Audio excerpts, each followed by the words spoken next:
उनकी मानसिकता कितनी विक्षिप्त थी कि अपहरणकर्ताओं को उन्होंने आगे बढ़ाया, लुटेरों को आगे बढ़ाया, बिहार को लूटने वालों को आगे बढ़ाया। इनको हिंदुत्व तो कभी भी नहीं पसंद है, इनको मदरसा छाप गुंडा तंत्र पसंद है।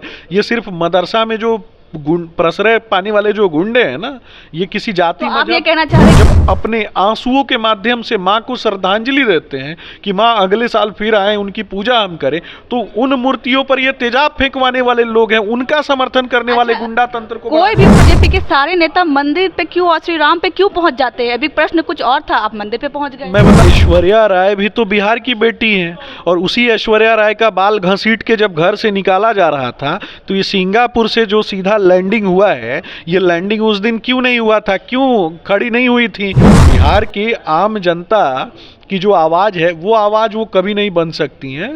वो सिंगापुर से सीधा लैंडिंग है यहाँ पे।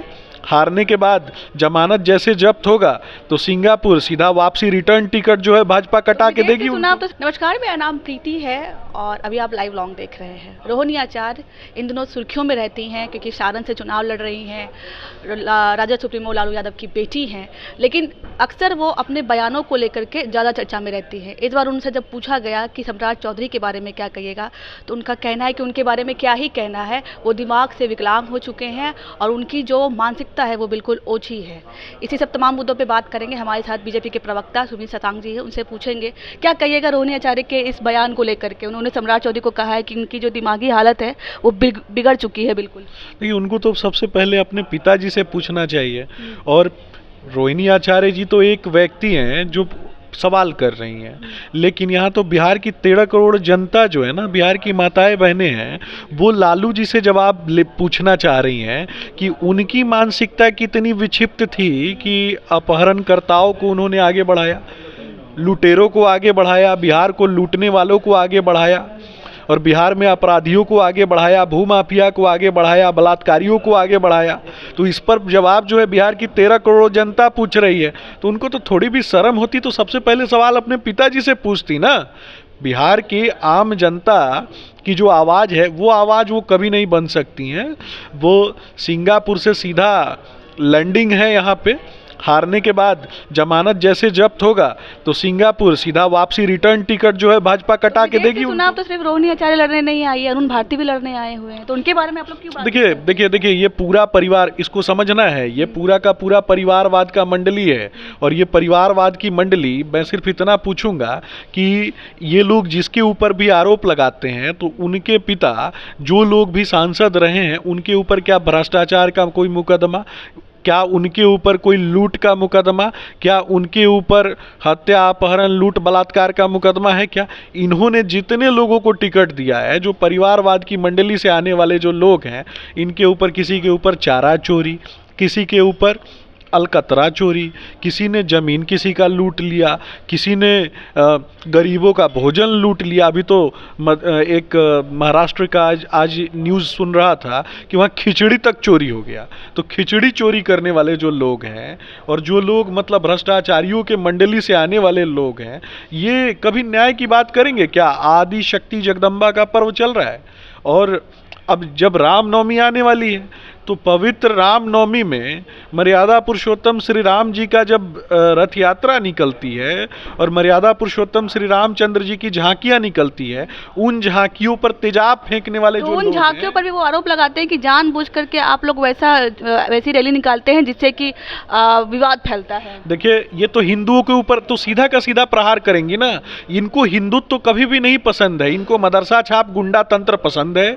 ये सिर्फ मदरसा में जो प्रश्रय पाने वाले जो गुंडे हैं ना, ये किसी जाति तो आप ये कहना चाह रहे हैं कि मदरसे में जो है बुरा काम होता है, वो तो शिक्षा का जगह है। ये किसी जाति, मजहब, पंथ, संप्रदाय के साथ नहीं होते हैं। ये कोई मुसलमानों के ठेकेदार नहीं है, ये मुसलमानों के हितैषी नहीं है। इन ऐसे ही लोगों के कारण ना मुसलमानों को भी अपमानित होना पड़ता है। ऐसे ही लोग, आज देश की यशस्वी प्रधानमंत्री जी ने मुस्लिम माताओं बहनों के सम्मान की लड़ाई लड़ी है, वो दिखाई पूरा देश देख देख रहा है पूरे देश में, कहीं ना कहीं आज मुस्लिम समाज जो है वो भी अगर किसी के साथ खड़ा है तो भारत की यशस्वी प्रधानमंत्री आदरणीय नरेंद्र मोदी जी हैं। लेकिन ये लोग क्या करते हैं, ये श्री राम के आदर्श पे उंगली उठाते हैं। जब गणेश चतुर्थी के दिन मूर्ति विसर्जन के लिए जाती है तो उसके ऊपर मैं आपको यहाँ पे रोकना चाहती हूँ। पूरा सुनिए, गणेश चतुर्थी का जब मूर्ति विसर्जन होता है तो उस मूर्ति के ऊपर तेजाब फेंकवाने वाले लोग हैं। ये तो वैसे लोग हैं, इन लोगों ने तो, इनकी जो मंडली है और इनका जो तार जिन लोगों के साथ जुड़ता है, जब आदिशक्ति जगदम्बा के पर्व में जब आपने देखा होगा कि मूर्ति विसर्जन होने जाता है और हम सनातन मान्यताओं में विश्वास रखने वाले जो लोग हैं, जब अपने आंसुओं के माध्यम से माँ को श्रद्धांजलि देते हैं कि माँ अगले साल फिर आए, उनकी पूजा हम करें, तो उन मूर्तियों पर ये तेजाब फेंकवाने वाले लोग हैं, उनका समर्थन करने वाले गुंडा तंत्र को, कोई भी प्रश्न हो, बीजेपी के सारे नेता मंदिर पे क्यों और श्री राम पे क्यों पहुंच जाते हैं? अभी प्रश्न कुछ और था, आप मंदिर पे पहुंच गए। मैं बता रहा हूं आपको, क्योंकि आपको समझना है। संविधान कभी पढ़ा है आपने? संविधान के पन्नों पर मर्यादा पुरुषोत्तम श्री राम को अनुकृत किया गया है। संविधान का भाग 3 देख लीजिए, संविधान का प्रथम भाग देखिए, सब पे श्री राम है। और ये श्री राम को क्यों लिखा गया है, क्यों चित्र, मैं बता रहा हूं, बार-बार जिक्र करके ही मानेंगे। क्यों नहीं करेंगे? जब संविधान पे, जब आस्था का, इसका ये आस्था अंदरूनी मामला कैसे है? आस्था का विषय तो है ही, तो क्या राम को मिटा देंगे ये लोग? मैं सिर्फ इतना पूछना चाहता हूं, ये राम नाम को मिटा देंगे क्या? तेजस्वी यादव कह रहे हैं कि क्या हम हिंदू नहीं है, क्या हमारे घर में मंदिर नहीं है, लेकिन हम दिखाते नहीं है कि हम पूजा कर रहे हैं, हम जल चढ़ा रहे हैं, हम भगवान को ये चढ़ा रहे हैं, क्या हम हिंदू नहीं है? हम बीजेपी की तरह दिखाते नहीं हैं। तो राम को गाली क्यों दिलवाते हैं? जब श्री रामचंद्र जी की आस्था पर लिखी गई जो पुस्तक है रामचरितमानस पर चंद्रशेखर जब उंगली कर रहे थे और अपशब्द बोल रहे थे, तो चंद्रशेखर के खिलाफ कार्रवाई क्यों नहीं की? क्योंकि इनको मर्यादा पुरुषोत्तम श्री राम प्रिय नहीं है। ये सिर्फ ढपोर संखी लोग हैं, अपॉर्चुनिस्ट लोग हैं। ये कभी श्री राम में विश्वास नहीं रखते हैं, ये श्री कृष्ण में विश्वास नहीं रखते हैं। ये गुंडा तंत्र है और ये सिर्फ गुंडों में विश्वास रखने वाले लोग हैं। ये सिर्फ गुंडों को आगे बढ़ाने वाले लोग हैं। ये हमसे हमारी पूजा पद्धति, हमारा धर्म, हमारी आस्था छीन लेना चाहते हैं। मैं बार बार कहता हूं, संविधान पे जब श्री राम अंकित हैं तो श्री राम एक व्यक्ति नहीं है, श्री राम एक विचार है।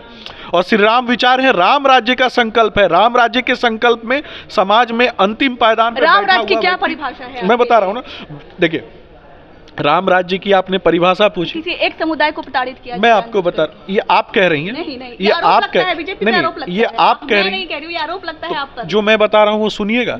तो अगर आपको लगता है राम राज्य का संकल्प आपने पूछा, तो मैं बोलूँगा कि एक कविता है, उस कविता के माध्यम से आपको समझना है, व्यथा इतनी ही नहीं है, कथा इतनी ही नहीं है, कुछ शब्द जिनको पूर्ण कर दे राम होगा था नहीं है। मर्यादा पुरुषोत्तम श्री राम संघर्षों की एक कहानी है जो समाज के अंतिम पायदान पर बैठे हुए व्यक्ति को साथ लेकर के जिस प्रकार से वो आगे बढ़ते हैं और दंडकारण्य के पठार पर जाते हैं, साधु संतों की रक्षा करते हैं, सनातन की रक्षा करते हैं, और जब वहाँ से वो आगे बढ़ते हैं तो रावण जैसे दुराचारी का वध समाज के अंतिम पायदान पर बैठे हुए व्यक्ति को साथ लेकर के वो करते हैं। तो ये अन्याय पर न्याय की जीत का प्रतीक है मर्यादा पुरुषोत्तम श्री राम।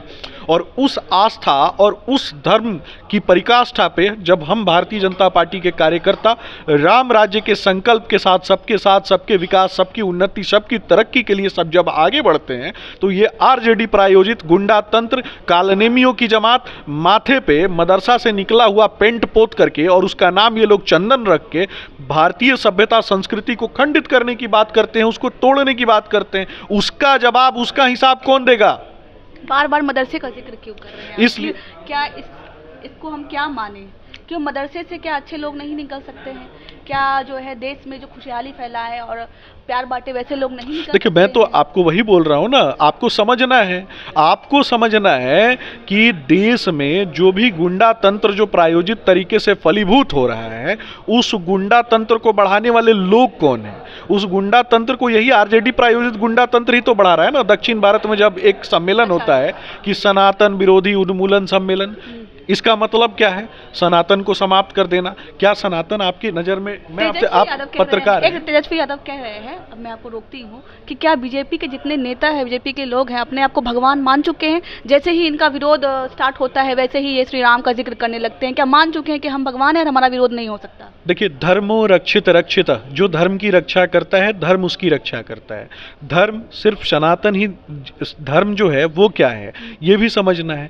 धर्म, मानवता जो है ना वो धर्म है। समाज जो है, और सनातन मान्यताओं में ऋग्वैदिक काल, उत्तर वैदिक काल, सोना महाजनपद काल, ऋग्वेद, यजुर्वेद, सामवेद, अथर्ववेद, वेदों के ज्ञान के साथ साथ समग्रता के साथ समाज के कल्याण की बात करना जो है ये धर्म है। और इस धर्म को मिटाने की बात करने वाले लोग हैं वो कौन है? ये लालू जी। इनके लिए तो भगवान एक ही है, लालू जी। चरणामृत पीते हैं भ्रष्टाचारियों के और उसी का माला जपते हैं। तो ये लोग तो वही है ना, अलकतरा चोर, चारा चोर, भैंसों का चारा जिसने चोरी कर लिया, बिहार की भैंसों की हड्डियां गला दी, तो उसका चरणामृत पीने वाले लोगों को ये लोग तो बहुत महिमा मंडन करते हैं।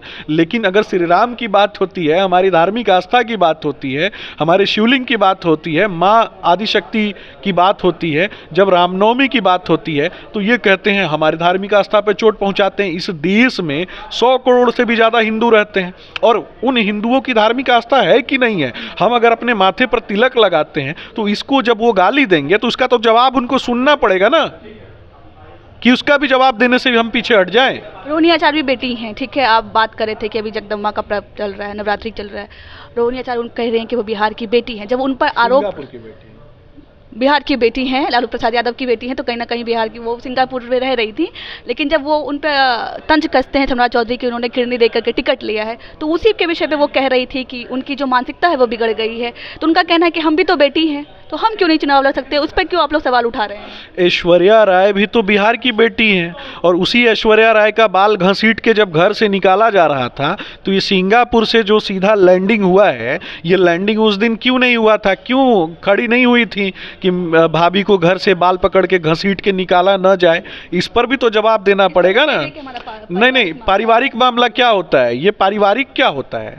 ये बिहार, आज वो स्वयं को बिहार को परिवार बना लेती हैं ज़रूरत पड़ने पे, और ज़रूरत पड़ने पे वो परिवार को ही परिवार समझती हैं। यही उनका परिवार ना, इसी परिवार ने बिहार को लूटा है। हत्यारों को, बलात्कारियों को अगर किसी ने बढ़ावा दिया है तो इसी परिवार ने बढ़ावा दिया है। इसी परिवारवाद के खिलाफ तो हम लड़ाई लड़ रहे हैं। रोहिणी आचार्य जी को जा करके नाक रगड़ करके माफ़ी मांगनी चाहिए ऐश्वर्या राय जी के पैरों पे, कि उनके साथ जिस प्रकार से अपमानित करने का काम उनके परिवार ने किया है, इसके लिए तो उनको नाक रगड़ के माफ़ी मांगना चाहिए ना।